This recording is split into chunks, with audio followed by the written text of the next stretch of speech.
He was a great believer in the Gurukula system of education.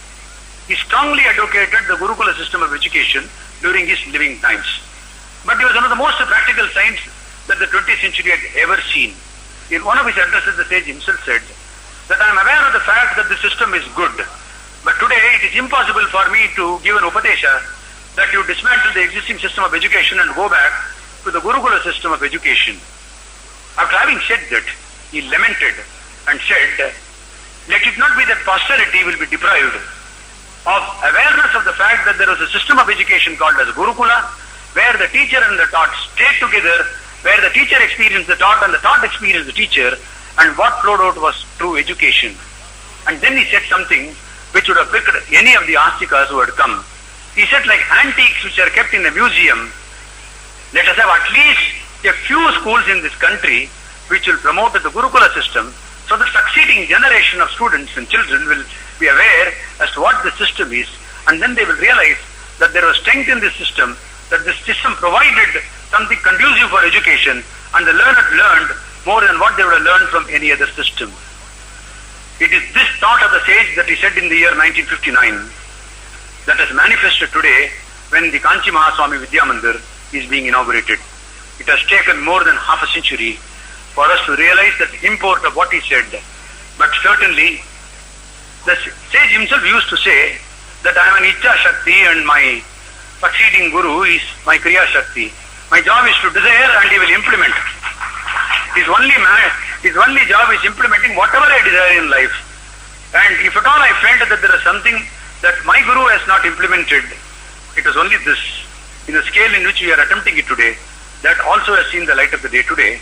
In a sense, therefore, even that desire of the Mahaswami of Kanchi has been fulfilled today. This Kanchi Mahaswami Vidya Mandir is essentially an experimentation, a very bold experimentation of blending modernity with tradition.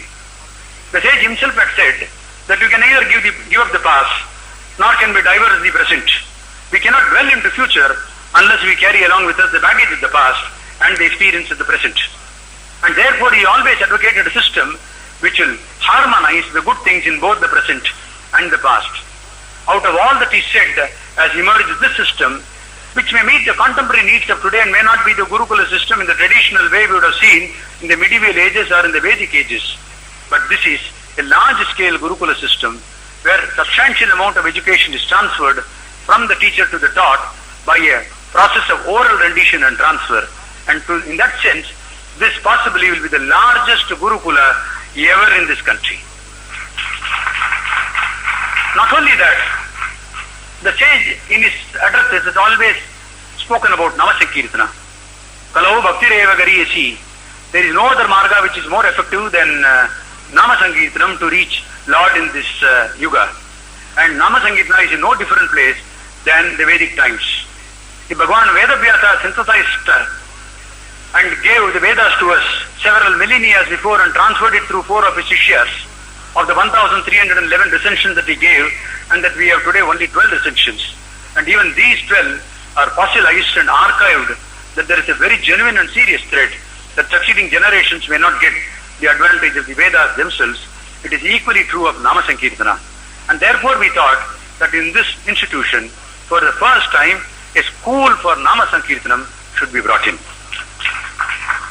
And since the sage had said that you have to interweave modernity with tradition, it was decided to bring in a CBSE school so that these children will not only study the Vedas or the Namasankirtanam, they will also go through the regular system of education.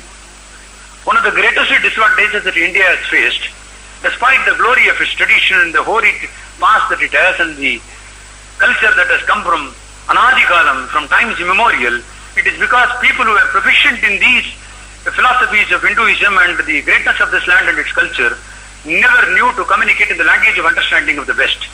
Therefore, all the greatness of this land remained within the borders of this country, and therefore people started believing that they have a religion which is far more superior than any other religion in the world. We therefore thought an experimentation where people not only learn the philosophies of this country, of this religion, the culture and the thought, and are also technically oriented, they have a level of communication which will reach people beyond the borders of this country, then this great culture of our land can travel beyond the borders. It is a very humble step that is being taken today, by which we believe that as the first students graduate out of this institution, we will not be providing just priests or teachers for Veda Pathshalas, men of conviction, men of character, men who will personify Indianness in its full extent, men who will travel beyond the borders of this country and carry beyond the shores of this country the greatness of this culture. And that, in a sense, is what is being unveiled today at the hands of His Holiness, and in a sense, is a fulfillment of what the sage has said during his living times. The sage had always felt an education that is not given in the true sense of the term is no education. What is being given today is fast food which is served from junk cafeterias, a food which remains undigested all through our life, one that does not ennoble us, one that does not give anything to us. Swami Vivekananda said several years before when he said, education is not the amount of information that you thrust onto the central nervous system or the brain of the person, that it remains there undigested all through his lifetime and runs riot over there. Education, Swamiji said, is beyond information. If education is information, then all the libraries in this country and beyond this country will be the sages of this country, and all the encyclopedias will be the rishis of this country, the maharishis of this country.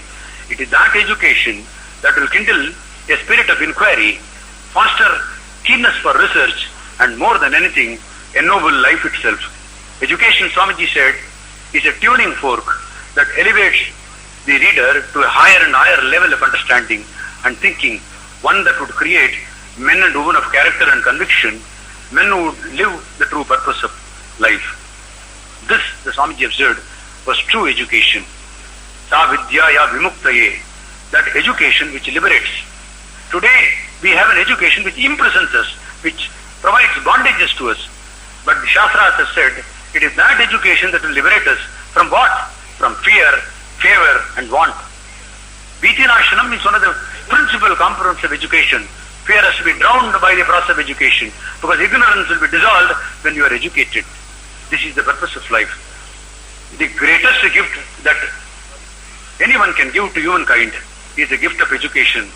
Na choraharyam, na rajaharyam, na bhratubhajyam, na barakari, veye krite vardata eva nityam, vidyadanam, sarvadanatpradanam. There is nothing more in life that can be gifted to posterity, nothing more can be given to our own brethren of our living times than education. The immortal poet Subramanya Bharati once said, 10 million times more sacred than constructing 1,000 chowtrees for poor feeding or 10,000 temples of worship is to teach 3 hours to an illiterate poor human being. That is the greatness of education that we are attempting to bring it over here. If you sow a seed of education, it creates an habit. From that habit will sow a conduct. From that conduct will come a character, and from that character will come destiny. If destiny, human destiny is to be realized, it has to come from character, and that character can come only from education. In a sense, today is Kanakabhishekam to the Mahaswami of Kanchi. Many years before, on the 17th of May, 1954, the same year on the 22nd of March, 1954, Puja Sri Jayendra Saraswati Swamigal was anointed as the 69th Acharya of the Kamakoti Peetham. 1954 is one of the great years in the history of Kamakoti Peetham. Several good things happened during that year, in addition to the pontificate for our Guru. It was the year the sage devotees celebrated his Shashti Purti. On the 17th of May, they celebrated his Shashti Purti. And in the address that he gave at the Shashti Purti, he was never interested in Shashti Purti. He said, if you can all show that level of enthusiasm that you showed for my Jayanti, for my Kanakabhishekam, or for my Pitarohanam, for Veda Samrakshanam, I think that would be very great. He went further and said, let it not be that Veda Samrakshanam is a full-time job for even the next generation, but let's make a beginning. If in each district by a community effort of a few of you, a few of the students at the tender age of 8 are inducted in, and over a 10-year period they had taught the Vedas and the Prayogam, I think that would be the Kanakabhishekam to me, that would be the Utsavam to me, said the sage of Kanchi. Today we are not looking in terms of 8 or 5 or 7, we are looking in terms of a minimum of 600 students who shall go through the formal system of Vedic education. Therefore, This is the samarpanam that we are doing to the sage on this auspicious day. As far as the school itself is concerned, the school will comprise of a minimum of 600 students in the Veda Pathshala, Namasankirtana Pathshala, with Namasankirtana Pathshala having a maximum cap of 100 students. So a minimum of 500 students will study Vedas. In addition to studying Vedas and Namasankirtanam, these children will go to a CBSE school.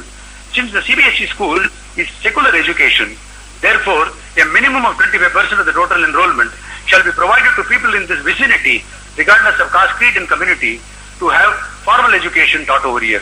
It would be made compulsory for them to learn Sanskrit and also the culture of this land, which possibly most other CBSE schools might not give to them. But this institution shall promote Indianness in its full aspect. May the Jagannmata Kamakoti Kamakshi shed her grace on all of us on this auspicious day.